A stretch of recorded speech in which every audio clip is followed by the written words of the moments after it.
여러분 안녕하세요.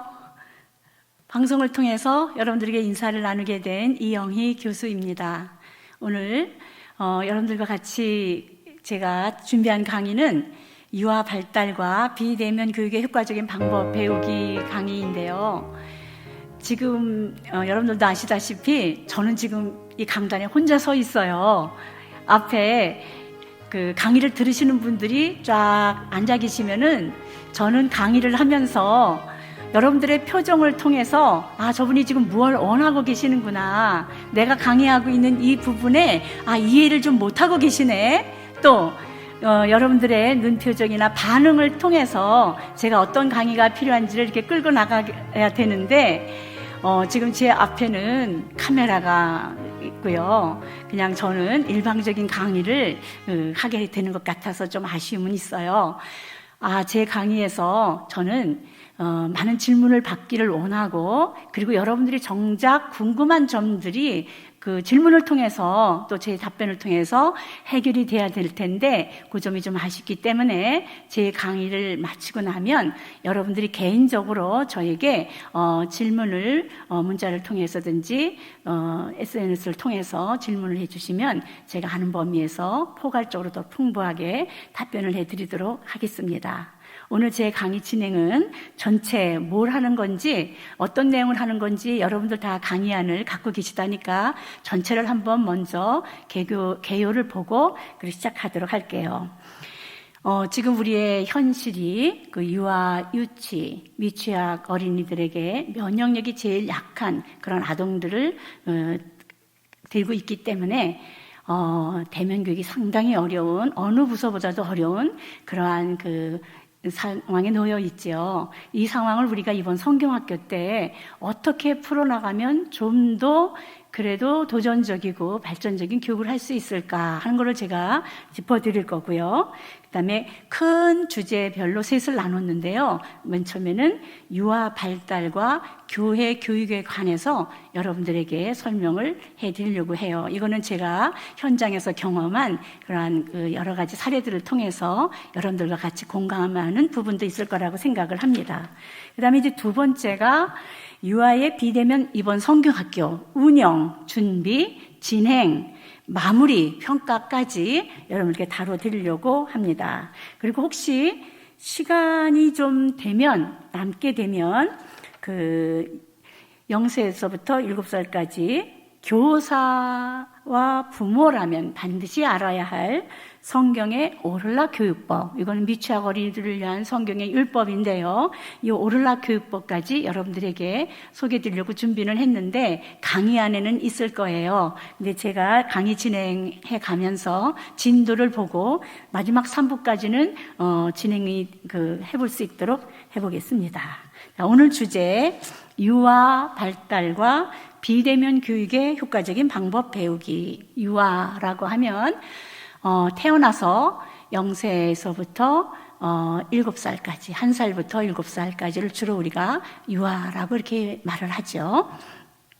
자, 오늘 강의에서 우리 아이들이 선생님들과의 관계 안에서 이 기독교 교육이라는 이 현장을 우리 아이들이 일단은 들어와야 하고, 그리고 우리의 교육이 교회를 통해서뿐만 아니라 가정에서 이어질 수 있도록 우리가 이 부분이 참 어려운 투트랙 교육이라는 이 유아 교육의 특성상 이 점이 좀 많이 어려운 점이 있는데 제가 해본 경험을 통해서 우리가 할 수 있는 교육이 가정과 교회를 연결할 수 있는, 또 아이와 부모를 동시에 갖출 수 있는 이 투트랙, 이 길을 우리들이 찾아서 해나갈 수가 있고 개척해 볼 수 있겠구나 하는 것을 제 강의를 통해서 준비를 했습니다.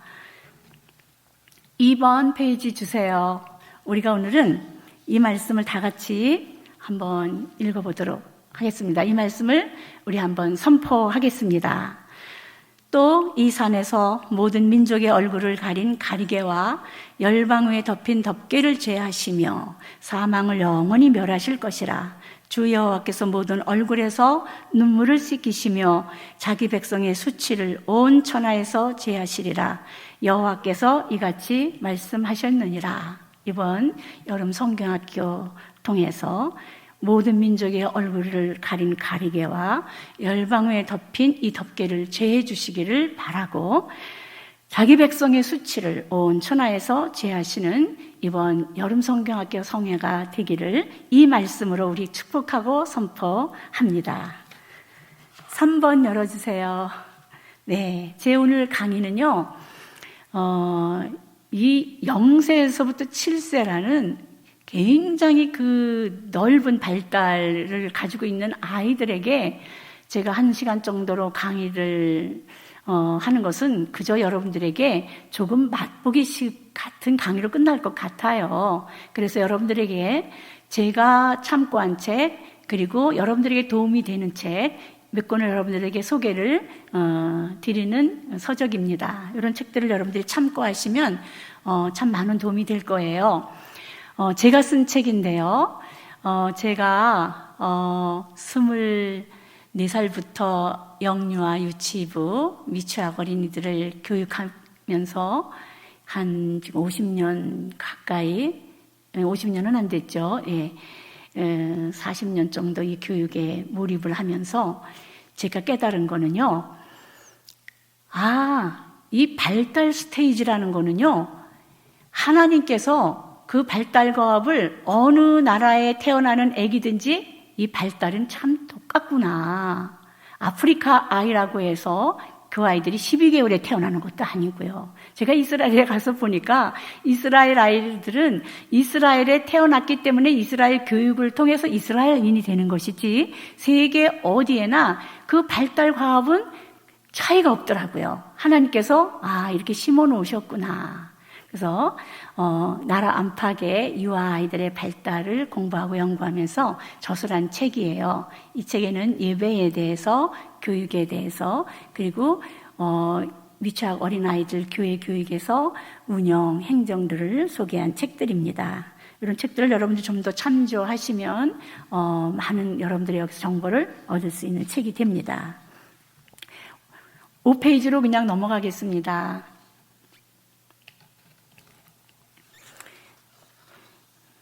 유아 발달과 우리 교회 교육을 한 차트를 이렇게 한번 제가 그려봤어요. 유치부, 유아부, 영아부, 0세에서부터 7세 아이들, 또 그 교회 규모에 따라서 유치부, 유아부를 합쳐서 5세부터 7세를 유치부라 하고 영아부를 0세부터 4살까지로 구분하는 교회들도 있죠. 요즘에는 이제 아기들을 적게 낳다 보니까 너무 아기들이 적어서 영아, 유아, 유치부를 그냥 한 그 클래스로 묶는 그러한 교회들도 이제 더러는 있게 생겼는데, 여기를 차트에 보시면은 자, 유치부를 지나서 유년, 아동, 소년, 중등, 고등, 대학, 청년, 장년, 노년부로 교회가 시스템 구성을 이렇게 하고 있습니다. 여기 보시면은 여러분, 인간 생애 발달 과정을 통해서 교육의 가장 골든 타임, 하나님께서 이거를 가르쳐 주셨어요. 가장 교육의 골든 타임이 언제인가? 신명기 6장 4절부터 9절 말씀에 보면 여러분, 가장 중요한 교육 그 시기, 놓치면 안 되는 시기가 태학이라고 신명기에서 말씀되어 있고요. 그 다음에 유치, 유아, 영아, 7세까지의 아이들이 가장 중요한 가장 중요한 기독교 교육이 필요한 이러한 시대에 있는 아이들이에요. 그런데 대개 교회들이 유년부에부터 교육에 초점을 맞춰요. 영아부는 아예 없는 교회들도 많이 있고요. 유아 유치부 하면은 그냥 타가 정도로 어른들이 교회에 본 예배에 들어갈 때 아이들을 그냥 이렇게 맡기는 정도의 그런 주일 학교가 많이 있어요. 가장 중요한 골든 타임의 이 시기를 교회가 놓치고 있다는 얘기예요. 성경은 성경 구약의 율법을 보면요, 아기들에 대한 율법이 엄청 많이 나오고 있는데 누가복음 2장은 구약 성경에서 말한 유아들의 율법을 한 장에 싹 집어넣은 것이 신약의 누가복음 2장이에요.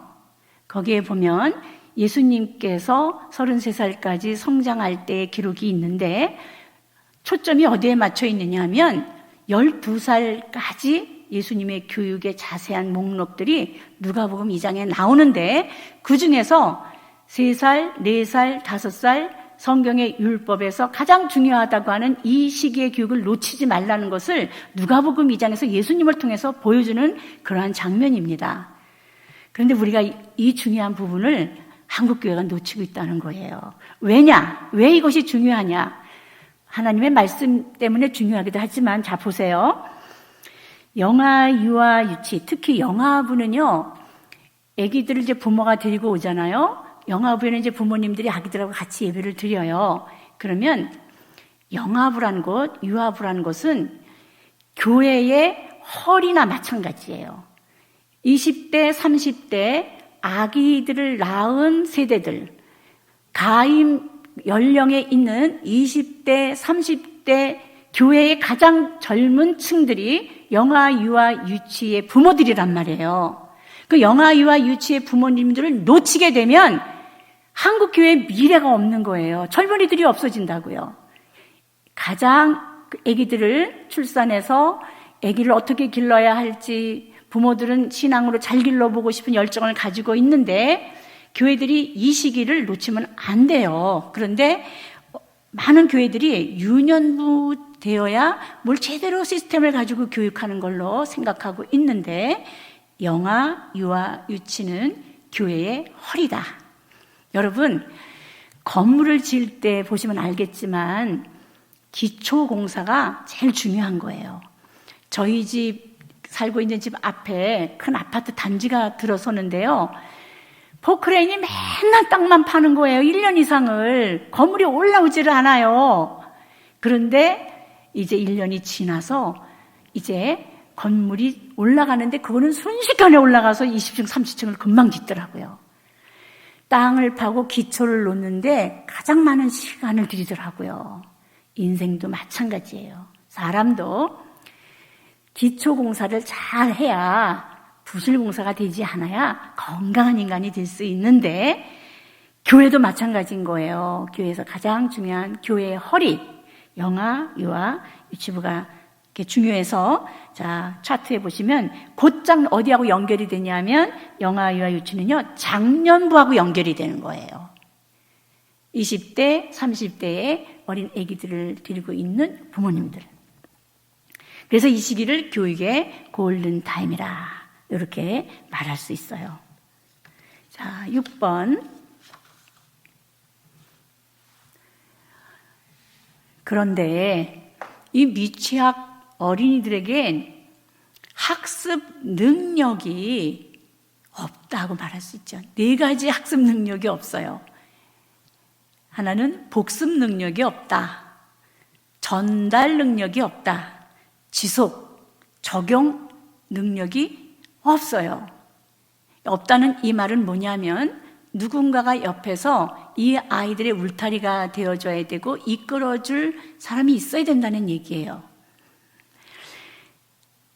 유년부 들어가게 되면 아이들이 언어 소통이 잘 되고 그리고 친구와의 교우 관계가 이루어지기 때문에 친구가 친구를 전도해 올 수 있지만 영아에서부터 유치부는요 얘네들은 전도도 할 줄 모르죠. 배운 거 집에 가서 복습할지도 모르죠. 그리고 그 배운 것을 활용하는 능력도 애들이 갖추고 있지 않기 때문에 여러분들은 아마 영아, 유치까지의 교육이 얘네들은 학습 능력이 없으니까 그냥 이렇게 돌봐주기만 하면 되는 것이다 이렇게 생각할 수가 있는데 자, 이 아이들에게 이 4가지 능력이 없으면 어떤 일이 일어나는지 한번 보세요.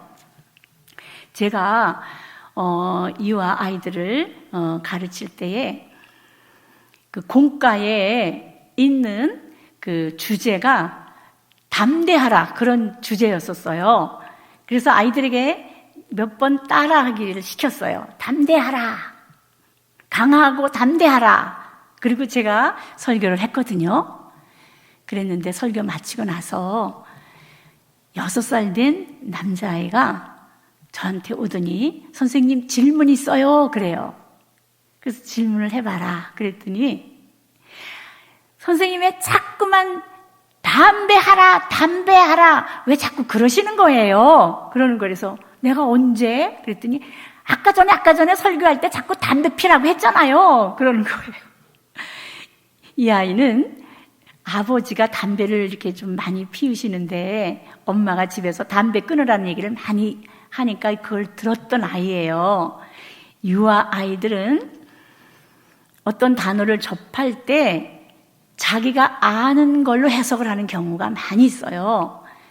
담대하라 이 말을 얘는 담배로 듣고는 왜 담배 피우라고 하지? 집에서 엄마는 자꾸 아빠한테 담배 피우지 말라고 하는데, 그래서 나한테 질문을 한 거예요.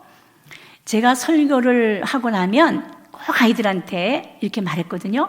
얘들아, 설교 끝나고 나면 꼭 선생님한테 궁금한 거 질문해야 돼. 꼭 제가 이렇게 아이들한테 격려하고 질문을 독려했었거든요. 꽤 그런 질문을 했는데, 만약에 이 아이가 집에 가서 이 질문을 하지 않고 집에 갔을 때 엄마가 남편에게 담배 피지 말라고 그렇게 말하면 아마 얘는 교회 선생님은 담배 피라고 했어, 담배 하라고 했다고 이렇게 말할 수 있을 수 있어요. 우리 아이들의 전달 능력이 이렇게 부족하다 이 말이에요. 제 어릴 때 이야기지만 제가 초등학교 1학년 때였어요. 초등학교 1학년 수준도 7, 8세 같은 그러한 그 생각을 가지고 있는데, 제가 교회에서 한 번은 선생님이 얘들아, 오후 예배 나오면 떡을 줄 거야. 그러니까 보자기를 하나씩 가지고 와라. 그래가지고 저는 떡을 준다고 하니까 보자기를 챙겨가지고 오후 예배에 나갔었어요. 떡을 안 주시네요. 그래서 선생님 떡 준댔잖아요. 그랬더니 생명의 떡! 그러는 거예요. 생명의 떡이란, 나는 떡 이름은 처음 들어봤거든요. 근데 보재기는 왜 갖고 오라고 했는지 모르겠어요. 우리 아이들이 알아듣는 영역과 이해하는 영역과 그 다음에 아이들이 전달하는 것들을 우리 선생님들이 파악할 필요가 있는데, 그러기 때문에 우리 유아 아이들은 언제나 부모하고 아이하고 교사하고 이 피드백이 반드시 일어나지 않으면 안 된다는 거. 복습 능력 애들 없어요. 제가 주일학교에서 유아 아이들을 가르치면서 이러한 참 회의를 느낀 적이 있었어요. 오늘 내가 아이들에게 요셉 이야기를 들려줬는데 그 다음 주에 아이들이 오면 지난주에 우리가 뭘 배웠지요? 다 까먹었어요 이래요. 다 까먹고 왔다는 거예요. 애들 보면 일주일 내내 피아노 학원, 태권도 학원, 공부하는 학업 스케줄이 너무 많다 보니까 닷새 동안 애들이 공부하고 토요일날 어떻게 가정에서 좀 놀다가 주일날 잠깐 와서 30분 예배 드리고 가는 이러한 것을 반복적으로 하다 보니까 교회에서 배운 거는 머릿속에 남아있질 않는 거예요. 마음에 남아있질 않아요. 다 까먹었다고 그래요. 그래서 제가 나는 매일 까먹을 걸 가르치고 월급을 받나? 그런 생각이 들더라고요. 오늘도 내가 강단에 서면 다음 주면 다 까먹고 올 거를 내가 오늘 가르치나? 그런 생각이 들었어요. 물론 여러분, 콩나물은 물을 다 쏟아내도 콩나물은 자란다, 그렇게 말하지만 여러분, 우리 기독교의 아이들을 한 봉다리에 1,000원 하는 콩나물 인생을 만들어야 되겠습니까? 거목을 만들어야 되잖아요. 거목은 뿌리가 깊어야 되고 비료와 수고와 농부의 땀을 통해서 거목이 만들어지는 건데, 우리 아이들을 콩나물 인생으로 만들려고만 하면 안 되잖아요. 까먹었다는 거예요. 그래서 제가 다음 주에 또 까먹고 올 텐데 내가 오늘 이렇게 가르쳐야 되나, 그런 생각이 들어서 어느 날 장로님, 할아버지가 장로님이시고 부모님이 집사님이 성렬이라는 아이가 있는데 걔가 6살이 되었어요. 2월 달이었어요. 6살이 된 이제 2월인데 유치부에 이제 들어오길래 성렬아 이리 와봐. 네 마음속에 하나님을 찬양하는 그런 찬송이 너한테 어떤 찬송이 있니? 그렇게 내가 물었어요. 그랬더니 교회 노래? 그래요. 그래, 맞아. 교회 노래. 그랬더니 다 까먹었어? 이러는 거예요. 그래서 제가 진지하게 성렬이를 방석을 딱 가져와서 걔한테 앉히고 나하고 1대1로 이렇게 마주 앉아가지고 성렬아, 생각해봐. 내 마음속에 뭐가 들어있니? 내 마음속에 하나님을 찬양하는 어떤 노래가 있어? 그랬더니 다 까먹었어. 그래요. 그래서 선생님, 큰일 났다. 성렬아, 너 지금 몇 살이야? 마누리가 이제 5살. 그러면 너 태어나서 지금까지 밥을 얼마나 많이 먹었니? 너 밥을 몇 그릇씩 먹었니? 그렇게 밥을 많이 먹고 내 마음속에는 하나님을 찬양하는 노래는 하나도 없고 그렇게 밥만 먹고 크면 어떡하지? 선생님, 정말 큰일 났다. 이랬더니 나의 근심의 감정이 이 아이에게 이입이 되었어요. 그러니까 얘도 정말 자기가 큰일 났는 줄로 생각을 하면서 얘가 심각해지더라고요.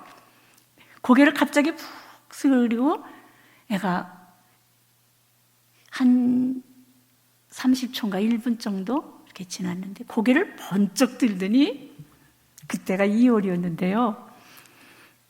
그 전해 작년에 배운 여름 성경학교 주제가 쏟아져 나오는 거예요. 얘 입에서. 저도 깜짝 놀랐어요.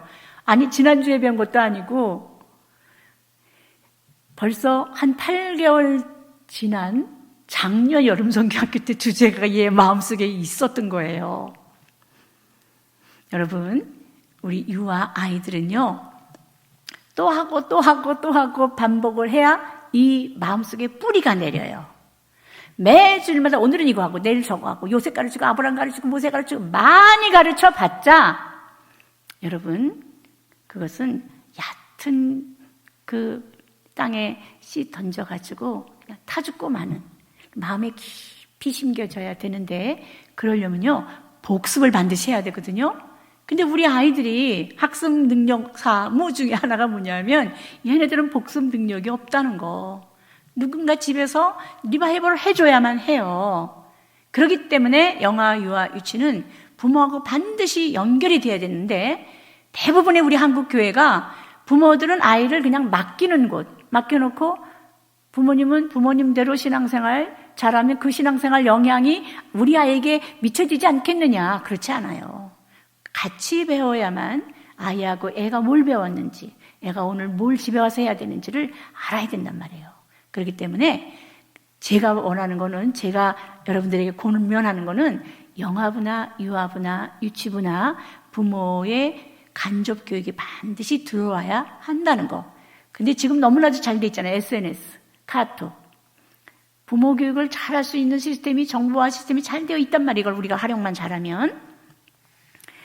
그 다음에 우리 아이들이 적용 능력이 떨어진다는 거. 그 때문에 이 아이들을 위해서 우리 아이들을, 이러한 그 능력이 부족한 우리 아이들에게 부모님들이, 선생님들이 어떤 방법으로 이 아이들을 교육을 해줘야 되느냐. 첫째는 좀 단순해야 돼요, 교육이. 근데 우리가 너무 많이 가르쳐요. 이번 성경학교 때 한 주제 가지고 우리가 사흘이나 4주 정도 이렇게 하잖아요. 그래서 남겨지는 것 같더라고, 마음에.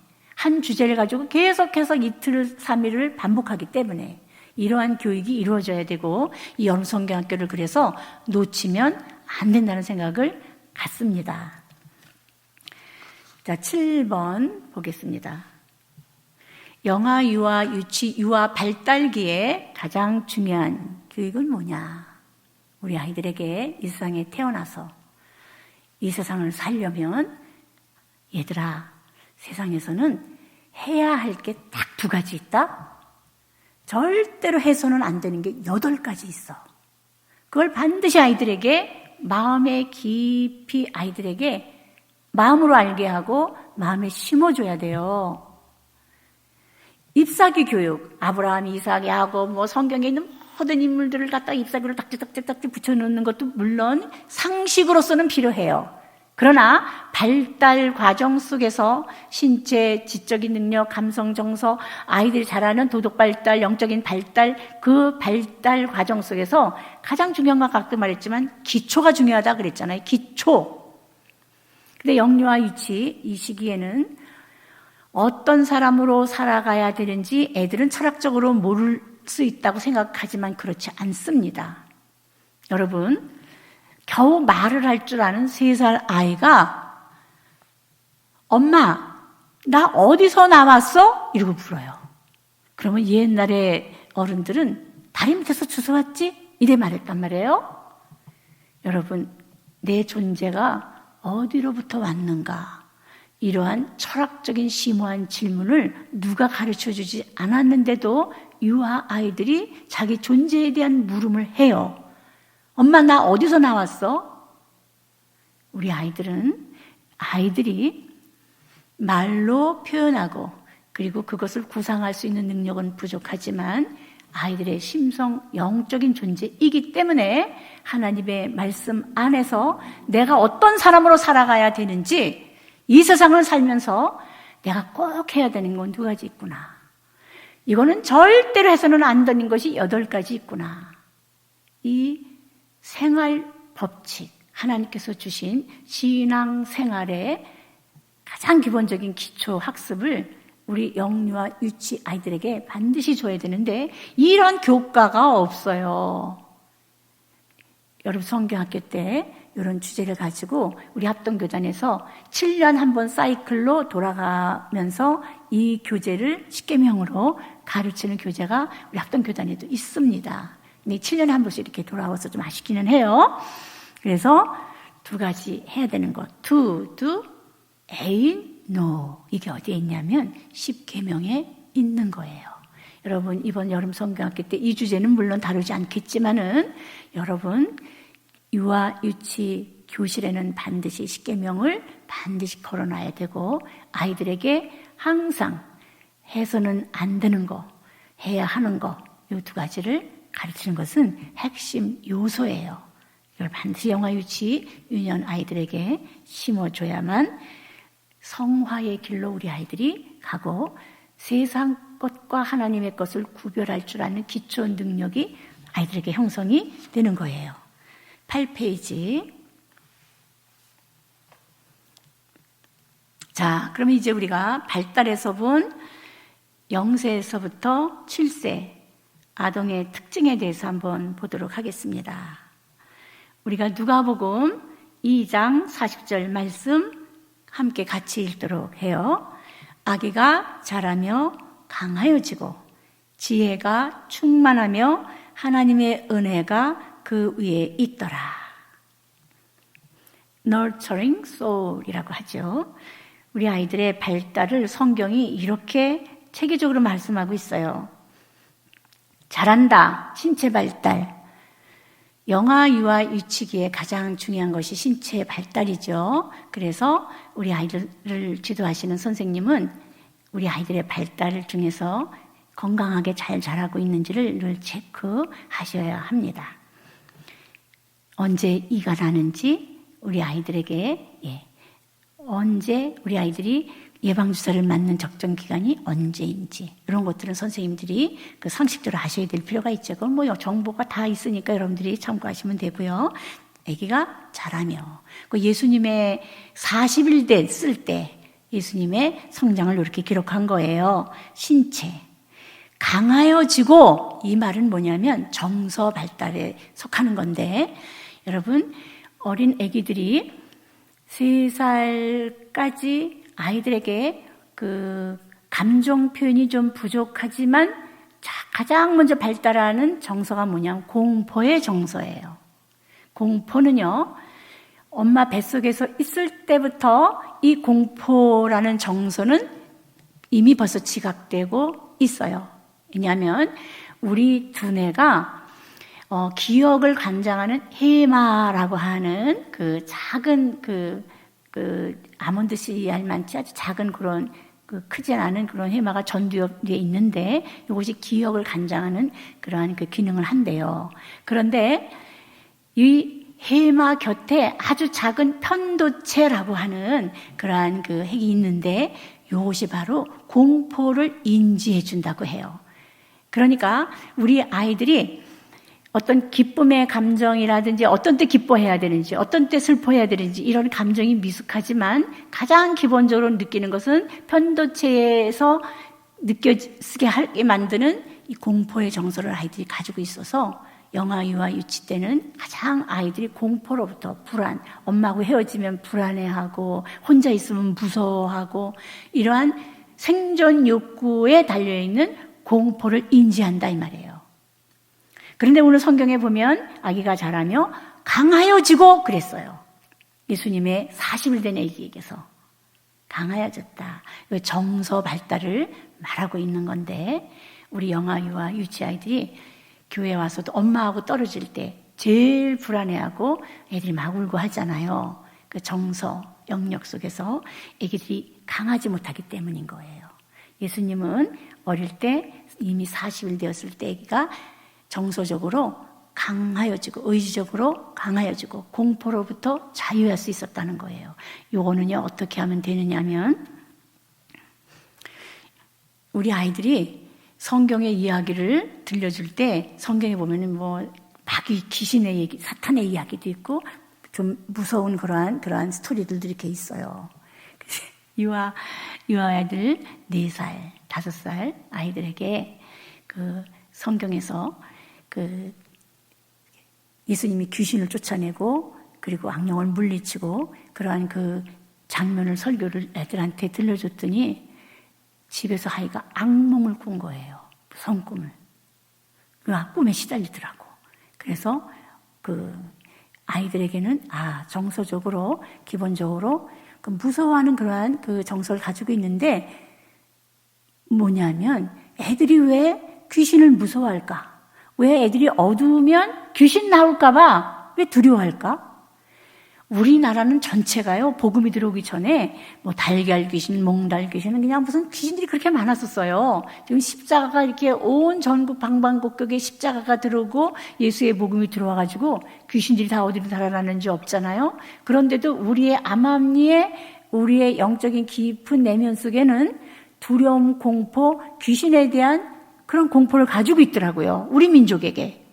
그래서 깜깜해지잖아요. 그러면은 귀신 나올까봐 무서워하는 거예요. 누가 가르쳐 주지도 않았는데 4살 우리 교회에 그 관리 집사님의 딸이 있었는데 얘는 교회 안에서 사니까 항상 교회를 일찍 와요. 유아부 예배 시간 전에 선생님들 교사회 할 때 벌써 얘는 와 있어요. 그런데 한 번은 우리 겨울이었는데 유아부 선생님이 아주 까만 벨벳 망토 같은 그런 코트를 입고 오셨었어요.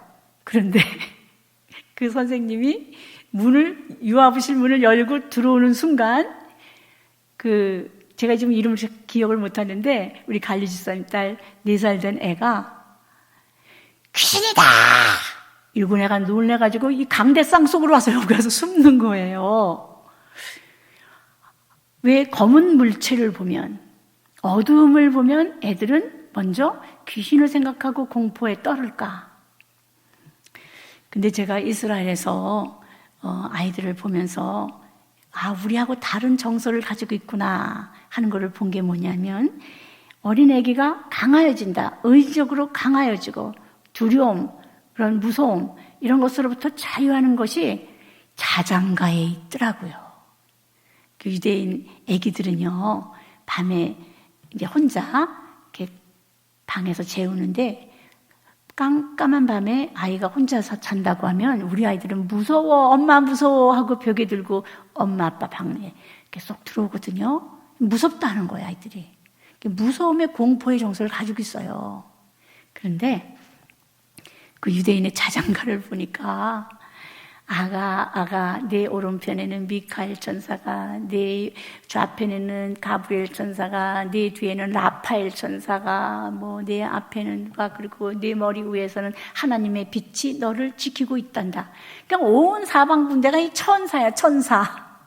그러니까 성경의 문화에서는요, 천사가 돌아다니는 건데, 우리의 민족 속에 깊은 그 신면 속에는 이 악령에 대한 인식을 가지고 있어요. 이거 우리 아이들한테 딱 걷어주고 항상 천사가 너를 지키고 있다 하면 애들이 강하고 담대해질 수가 있어요. 강해진다 이 말이에요. 정서적으로 두려워하지 않고. 그래서 강하여지고 우리 아이들이 어려서부터 정서 발달이 잘 되어질 수 있도록 하기 위해서 밤에 잘 때 또 교회에 와서 있을 때 하나님은 너를 보호하신다. 천사가 항상 너를 지켜주신다. 성경에도 그렇게 말했어. 하나님께서는 아기들에게 천사를 다 주셔갖고 그 천사들이 늘 하나님 앞에 있다에 우리 아이들에게. 그래서 하나님이 늘 우리를 지켜주신다는 그러한 정서적 안정감을 찾아올 수 있도록 해주는 게 굉장히 중요하고 필요해요. 정서 발달.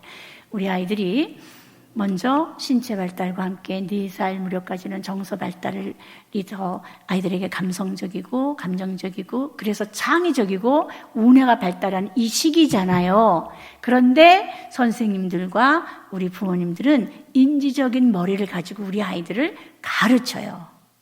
그래서 영아, 유아, 유치부의 선생님들은 좀 연세가 드신 분들이 사랑을 가지고 아이들을 따뜻하게 길러줄 필요가 있습니다.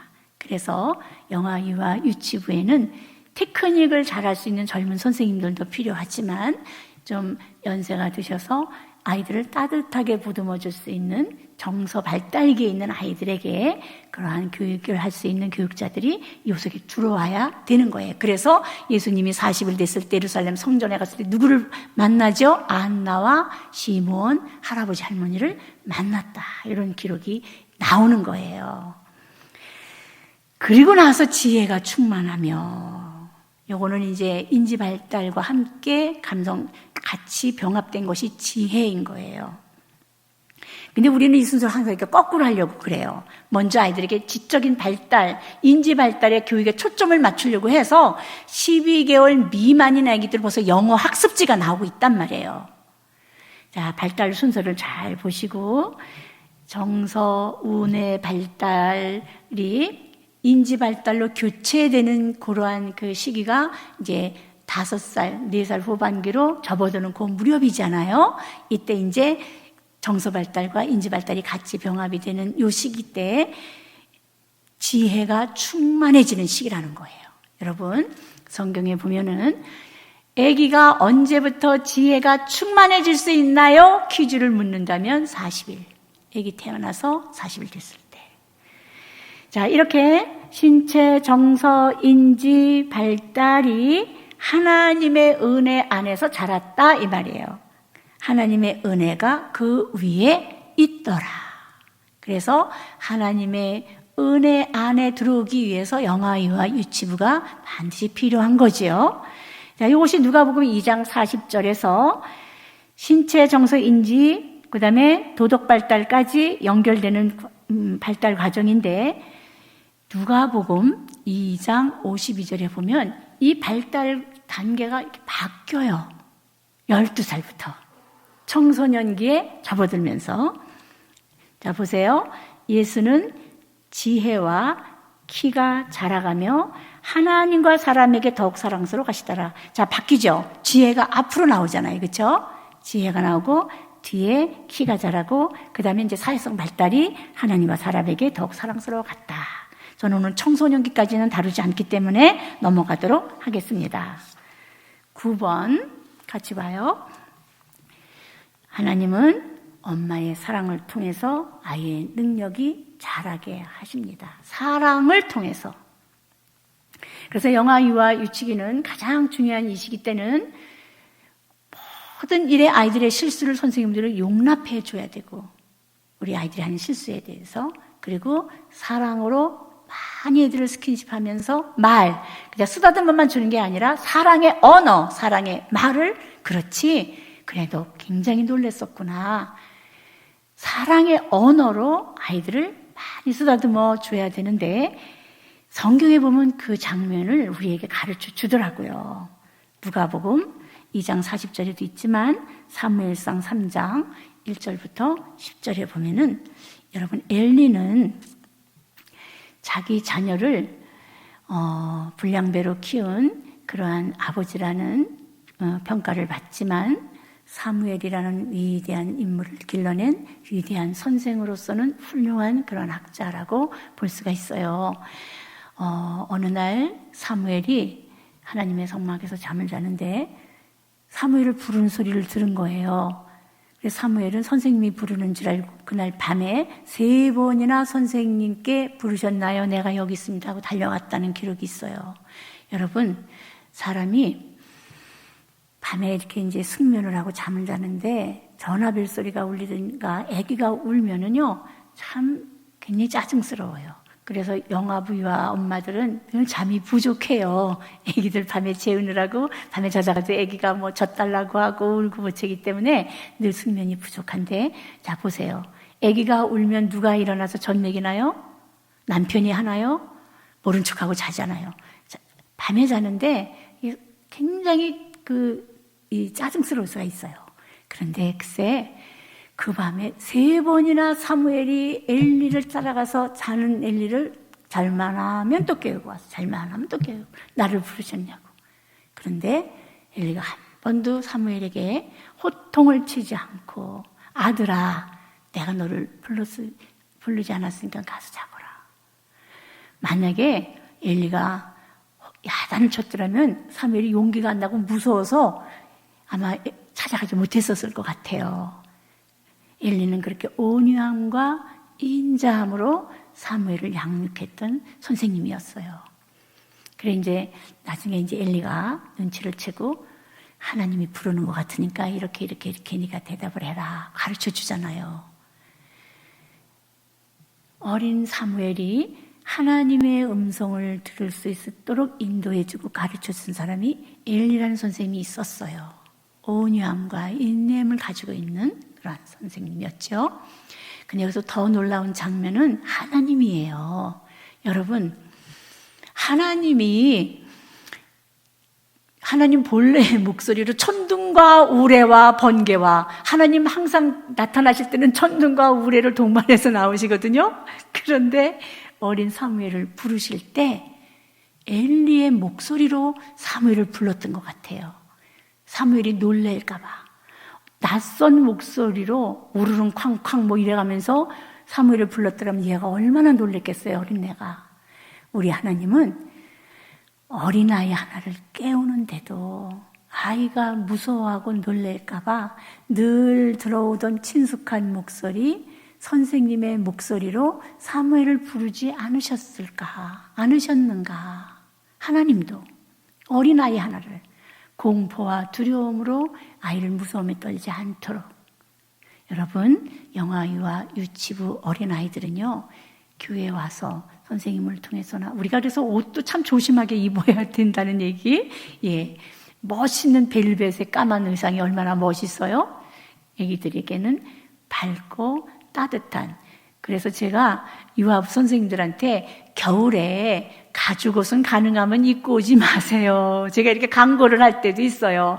딱딱한 가죽옷으로 애기를 이렇게 앉는 것보다 따뜻하고 포근한 그러한 의상도 따뜻해야 되지만 마음도 따뜻한 사랑의 언어, 이게 제일 필요해요. 유아, 유치기 아이들에게. 아이들은 이 사랑을 통해서 전인적인 발달을 해나갈 수가 있습니다. 자, 이제 시간이 좀 많이 지났는데요. 조금 스피드를 내도록 할게요. 자, 1부 여기서 마치고요. 이 부분에 대해서 질문 있으신 분들은 나중에 개인적으로 제가 받는 수밖에 없네요. 유아의 비대면 성경학교. 여러분, 애기들이 주일에 교회 와서 성경학교 하는 것도 어렵고, 또 비대면으로 하자니 엄마들이 참여해 줘야 되는데 이거 통 말 안 듣고. 여러분, 실시간 동영상 주일 예배를 가정에서 잘 드려지든가요? 이게 쉬운 일이 아니에요. 그런데 제가 알고 있는 제자가 며칠 전에 그런 얘기를 하더라고요. 정말 비대면도 어려워요. 실시간 동영상 교육도 정말 어려워요. 겨우 애기들이 주일에 4-5명밖에는 참여하지를 못해요. 교회에 한 5명, 많이 오면 7명 겨우 와서 앉아요. 그러는 거예요. 그런데 지난 5일 어린이 주간의 그 주일에 90%가 출석을 했다는 거예요. 대면 교육장으로. 아니 그렇게 오라고 해도 안 오던데 왜 어린이 주일날 거의 다 출석을 했다는 거예요. 거의 다. 선물 폭탄을 했대요. 그동안 예산이 애기들 간식비 안 들어가죠. 뭐 점심 안 먹이죠. 뭐 이러고 저러고 하다 보니까 이제 좀 그 예산이 이렇게 축적돼서 남았나 봐요. 그거를 어린이 주일로 그냥 확 쏟았대요. 대단한 선물 폭탄. 물론 우리 어머니들이 선물 때문에 교회에 나온다는 그러한 우리가 그렇게 판단하기는 좀 어렵지만, 의미가 있는 선물은 아기들에게 줄 필요가 있구나. 그 다음에 또 하나는 뭐냐? 축복식이 있었던 거예요. 이날 아기들에게 특별한 축복식을 했었어요. 4가지 축복식이 있어요. 그거 제가 이제 말씀을 드릴게요. 그래서 이번 성경학교 비대면으로 줌을 통해서 성경학교를 하게 될 경우에 여러분 선물 폭탄, 출석 참여하는 선물 한번 해보세요. 그래서 제가 지저스 유나이티드 항공 마일리 적립 카드 그래갖고 출석 포인트를 올려서 아이들에게 이번에 선물 폭탄 집중적으로 출석상을 한번 여러분들이 해보도록 하세요. 그래서 제가 이번 성경학교 때 어머니들이 적극적으로 유아 유치 교육에 영아부 교육에 참여할 수 있도록 하기 위해서 여러 가지 샘플을 여러분들에게 좀 보여드리려고 만들었는데 나중에 PPT를 보세요. 계속해서 여러분들이 부지런히 성경학교가 있다는 것을 홍보하기 위해서 초대장 뭘 할 건지, 언제 할 건지, 이거를 왜 할 건지, 이걸 하면 어떤 효과가 있는지, 이것들을 한 장 한 장 나눠서 카드를 한 4장을 만들어가지고요. SNS를 보내든지 카톡으로 하든지 매주 이렇게 한 장씩을 보내드리고, 그 다음에 가정 방문을 가세요. 비대면이라 집안에 들어가지 않아도 괜찮거든요. 가시면 그 아이의 집의 현관에다가 우리 아이 성경학교 하는 집 하고 딱 팻말을 붙여놓고 집 안에 아이의 방에는 문고리에다가도 성경학교 날짜가 적혀있는 문고리를 붙여주고 그리고 늘 집에서 엄마가 잘 볼 수 있는 곳에 성경학교 날짜를 세는 달력을 딱 만들어서 보시면 제가 여기 PPT로는 만들어서 여러분께 샘플로 보여드리는데 이런 식으로 만들 수 있다. 이거를 보여드리는 거예요. 그렇게 해서 우선 집 안에서 붐이 일어나야 돼요. 우리 아이 성경학교를 하는구나. 그래서 의미 있는 그러한 성경학교의 내용 골자들을 딱 줘가지고 한 달 내내 집안을 데코레이션을 하는 거예요. 가정의 집안에 성경학교 한다는 것을. 이렇게 붐을 일으켜야 돼요. 그래서 교회에 보면은 이제 디자인을 좀 이쁘게 잘하는 분들이 있잖아요. 엉성하게 하면 엄마들이 보지도 않아요. 그냥 쓰레기통에 버려버리니까 고급스럽게 아주 세련되게 잘 만들어 보자 이 말이에요. 이렇게 해갖고 그러면 아까워서 안 버리거든요. 암송 카드도 만드시고 출석 정리 카드도 만들고 집에서 비대면으로 하더라도 이따만한 출석 명찰 붙이고 할 수 있도록 명찰도 배달해드리고 이런 것들을 집에다가 보내고 출력해서 쓰세요. 그러면 안 돼요. 차곡차곡 요거 한 뭉치씩을 각 가정마다 배달을 하시라고요. 그래서 딱 집에다가 놓은 거 거기 어디다 장소에 걸었는지 사진 찍어서 올려봐 주세요. 이런 정도는 할 수 있잖아요. 그래서 여러분들이 일단은 부모님들이 어린이들의 교육에 들어올 수 있도록 문을 열어주셔야 됩니다. 그래서 같이 공부할 수 있도록 해주셔야 돼요. 그래서 이런 샘플들을 여러분들에게 준비해서 만들어 보았습니다. 초청장 내용 뭐 이런 것들도 간단하게 했는데 아마 우리 총회교육부에서는 이런 기초적인 그런 내용들이 다 여러분들에게도 드려지지 않을까 싶은데 제가 아직 확인을 못했기 때문에 저희 연구원에서 하는 자료를 그냥 샘플로 이런 식으로 하시면 좋습니다 하고 제시해서 보여드리는 거예요. 그 다음에 우리 아이들에게 축복 기도문 4가지 반드시 해주라 그런 말씀 제가 드렸죠. 넘겨주세요. 쭉 그냥 요거는 샘플이니까 나중에도 보실 수 있어서 제가 설명을 생략하고 17번 볼까요? 네. 7살까지의 우리 아이들은 무엇에 관심이 가장 많을까? 예배 요소 중에 설교 애들이 제일 좋아하나요? 기도 제일 좋아할까요? 헌금, 찬양 율동, 놀이 신체 활동, 먹는 거. 사실은 애들이 제일 힘들어하는 게 설교 듣는 거, 기도하는 거. 그렇죠. 헌금은 좋아해요. 애들이 뭔가 이렇게 넣고 자기가 참여한다는 거에 대해서 애들은 좋아하고 찬양 율동 제일 좋아하죠. 놀이 신체 활동, 먹는 거. 그래서 이거를 성경학교 때 적당하게 잘 배분을 하는데 애들이 설교를 집중해서 들을 수 있는 방법을 제가 가르쳐 드리려고 해요. 자, 18번 한번 보실까요? 여러분, 유아들도요, 4살 아이도 마찬가지예요. 3살 아이도 예배 브리핑이 반드시 필요해요.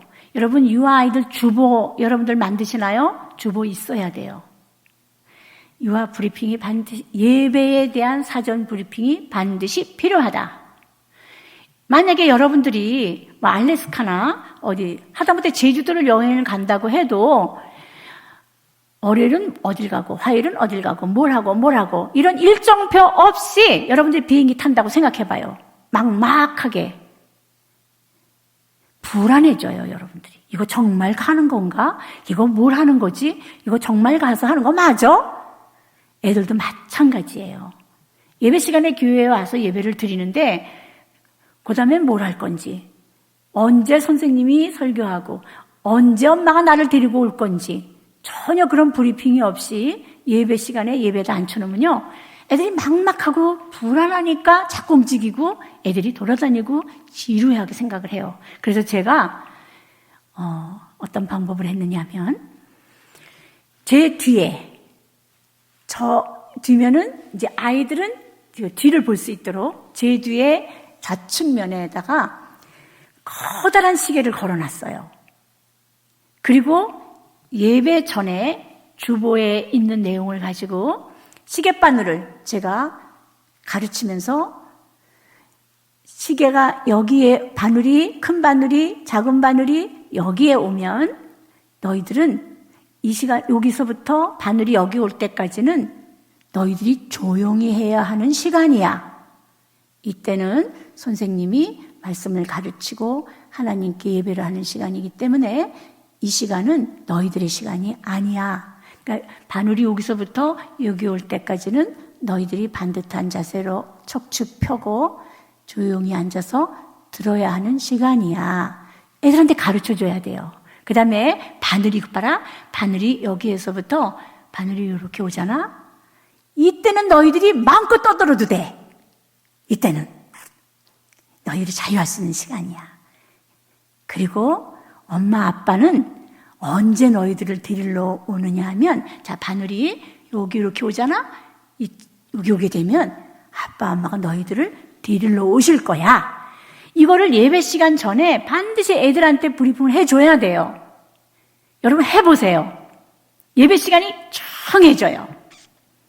조금 힘들어도 바늘이 저기까지만 갈 때까지 내가 참으면 된다. 인내심을 가지고 애들이 계속 앉아있어요. 해보세요, 여러분들. 이건 제가 해봤기 때문에 여러분들에게 말씀을 드리는 거예요. 집중해요, 애들이. 우리가 어린아이들이라고 해서 인격적으로 하지 않고 그냥 일방적으로 내식 방법대로 가잖아요. 애들은 끌려오기는 하지만 마음속에는 불안한 것을, 아이들에게 불안감을 갖고 있어요. 이렇게 가는 거야. 엄마는 언제 올 거야? 엄마가 왜 빨리 안 오는 거야? 애들이. 그렇기 때문에 여러분들 뒤에 시계를 딱 큰 시계를 놓으세요. 그리고 항상 예배 전에는 주보회대로 이 시간에는 선생님이 나와서 너희들에게 율동을 가르치실 거야. 이 바늘이 여기 오잖아? 그러면 기도를 하실 거야. 요거를 애들한테 딱딱딱딱 가르쳐 주라고요. 굉장히 침착해져요, 아이들이. 그래서 벽시계를 두실 것, 그 다음에 시간 브리핑을 해 주실 것, 그 다음에 나는 언제까지 이렇게 그냥 입 다물고 똑바로만 앉아 있어야 돼? 그게 아니라 나도 마음껏 자유로운 시간이 나에게도 있구나. 바늘이 여기까지 오게 되면 자유가 있다는 걸 애들한테 줘야 돼요. 가르쳐 줘야 돼요. 그 다음에 벨소리. 엄마가 너희들을 데리러 오는 시간 되었습니다. 딩동댕동동동 하면서 아이들한테 오늘 일정을 다 마쳤어요 하는 피니시 벨을 아이들에게 주게 되면은요, 애들이 하나하나 단계적으로 체계 있게 시간 관리를 할 줄 알게 되고요. 예배에서 내가 어떤 시간에는, 이 시간에는 어떻게 해야 되고, 이 시간에는 어떤 자세를 취해야 되고, 애들이 구분하는 현명하고 지혜로운 아이들이 되어질 수 있습니다. 반드시 이걸 여러분들도 시행해 보세요. 자, 그 다음 19번. 요거 중요하죠. 자, 애기들한테 선물 폭탄을 해서 물질로 아이들을 유혹하는 게 아니라, 물론 그것도 필요하지만 중요한 건 영적인 축복 안에 들어올 수 있도록 해주는 거예요. 어머니들이 이거 참 좋아해요. 여러분, 우리 아이들에게요, 기도를 시키면은요, 주로 동생하고 싸우지 않게 해주세요. 밥 잘 먹게 해주세요. 우리 아빠 돈 많이 벌어오게 해주세요. 아주 고정적인 레퍼토리 기도들을 아이들이 한결같이 해요. 물론 밥 잘 먹는 거 필요하고, 아빠가 수입이 늘어나는 것도 필요하고, 싸우지 않고는 어떻게 크겠습니까? 동생하고 싸우지 않게 해달라 기도를 하고 애들이 그러는데, 여러분, 우리 아이들에게 미래를 설계하고 미래를 위해서 기도하는 폭을 넓혀줘야 되는 4개의 축복이에요. 첫째는 뭐냐? 하나님, 우리 아이가 성경을 배울 때 지혜롭게 해주세요. 지혜를 구하는 거야. 지혜는 어디서부터? 성경을 배울 때, 하나님을 경외할 때. 하나님, 우리 아이가 성경을 배울 때 지혜를 부어주세요. 첫 번째. 그 다음에 두 번째는 뭐냐면, 여러분, 우리가 인생을 살면 스승은 운명이다, 그런 말이 있어요. 태어나서부터 20살, 25살까지 우리가 얼마나 많은 선생님이 우리를 거쳐갑니까? 어떤 선생님을 만나느냐, 우리 아이가 일생에 굉장히 중요하죠. 반기문 유엔 사무총장이 그런 말을 했어요. 자기는 서울대에 외교학과가 있는지도 몰랐대요. 고등학교 2학년 때 영어 선생님이, 김은아 너는 영어를 잘하니까 외교학과에 가라. 그 얘기를 듣고 외교학과? 그때부터 생각을 했다는 거예요. 여러분, 우리 일생에서 어떤 선생님을 만나느냐, 우리 아이에게 이렇게 축복해야 돼요. 하나님, 우리 아이가 학업을 시작할 때 현명한 선생님을 만나게 해 주시고, 아이가 이 기도를 늘 하면서 학교에 들어가잖아요. 그러면 선생님이 내가 기도했으니까 현명한 선생님이라고 생각하고 믿고 공부하게 공부 잘해요. 좋아하는 선생님 과목 공부 잘하잖아요. 현명한 선생님을 만나게 해주시고, 그 다음에 세 번째는 뭐냐? 우리 아이가 학업을 다 마치고 직업을 갖게 될 때에 하나님 나라와 인류를 위해 기여할 수 있는 그러한 직업을 갖게 하시고, 직업을 위해서 기도하는 거예요. 이제 2살, 갓난아기 3살, 4살 된 아이들에게 20대 결혼까지를 위해서 부모가 축복을 해주고, 교회는 항상 이 축복이 머물러 있어야 돼요. 우리 아이들에게. 그래서 네 번째는 뭐냐? 우리 아이가 결혼할 나이 될 때 믿음의 배필을 만나서 하나님을 기쁘게 해드리는 가정을 이루게 해 주시옵소서. 결혼까지 4가지 기도를 아기 때부터 축복, 이 4개의 축복을 해줘야 돼요. 영아, 유아, 유치부에 아이가 오잖아요. 오면은 꼭 아이를 품에 안고 이 4가지 축복을 줘야 돼요. 그러면 이 아이는 매주 이 기도를 듣잖아요. 이건 믿음이 돼요. 비전이 됩니다. 그것은 이루어지게 돼 있어요. 축복이 되는 거예요. 성경을 배울 때 지혜로운 사람이 되는구나. 하나님을 경외할 때 지혜로운 사람이 되는구나. 내가 공부하는 선생님은 현명하고 좋은 선생님이시로구나. 그리고 직업, 앞으로는 점점 먹고 살기가 힘들어지고 우리 아이들의 미래가 불투명하고 불안전한 이러한 세상에서 직업을 위해서 차곡차곡 기도로 쌓아놓아야 됩니다. 하나님과 인류를 위해서 기여할 수 있는 그러한 사람으로 살 수 있도록 직업을 주세요. 그리고 결혼까지. 여러분, 결혼 기피 시대. 우리 아이들에게 어려서부터 결혼의 꿈, 결혼은 믿음 안에서 이루어져야 되고 하나님의 선하신 뜻을 이루는 것이라는 것을 아이들의 마음속에 깊이 심어줘야 돼요. 그래서 나도 빨리 어른이 되어서 결혼을 해야 되겠구나. 그래서 20대에 일찍 결혼해서 자녀를 낳아서 하나님의 자손들이 그냥 이 세상에 번성할 수 있도록 아기를 낳아야 미래가 있지 않습니까? 우리가 맨날 미래 세대, 다음 세대 말하지만 아기를 낳아야 미래가 있는 거예요. 그 꿈을 아이들에게 심어주는 거예요. 그때부터. 4가지 축복, 기도 반드시 영아, 유아, 유치 아이들 교회 오면 어머니들이 잠자기 전에 꼭 축복해 줄 수 있도록 가르쳐야 해요. 4가지의 축복을 주고 여기에 이제 출석, 선물, 폭탄 쫙 아이들한테 줘서 이번 여름 성경학기 때 아유 못 나와요. 뭐 코로나 때문에 아기가 뭐 면역력이 약해서 어쩌고 저쩌고 하면서 이 핑계 저 핑계 대고 못 나오고 비대면 교육으로 줌을 해도 들어오지 않고 부모들이 참여하지 않고 이렇게 시시하게 끝내지 말고 이번에 여러분들이 제가 여러분들에게 제시해드린 그런 자료를 참고해가지고 부흥을 일으키세요. 집에서도 우리 아이 성경학교 하는 집 교회 못 나오면 집에서도 할 수 있도록 일으켜서 내용을 축복과 그리고 아이들에게 그동안 쌓아놓은 예산이 있으면 최대한 여기다 쏟아 붓는 거예요. 아이들을 위해서 해봅시다. 자, 20번. 아이들에게 성경학교 끝나고 나서 재미로 끝나버리고 머리에 남는 건 하나도 없습니다. 남는 건 말씀이더라고요. 남는 건 말씀이에요. 자, 이 말씀 우리 한번 노래로도 한번 들려주십시오.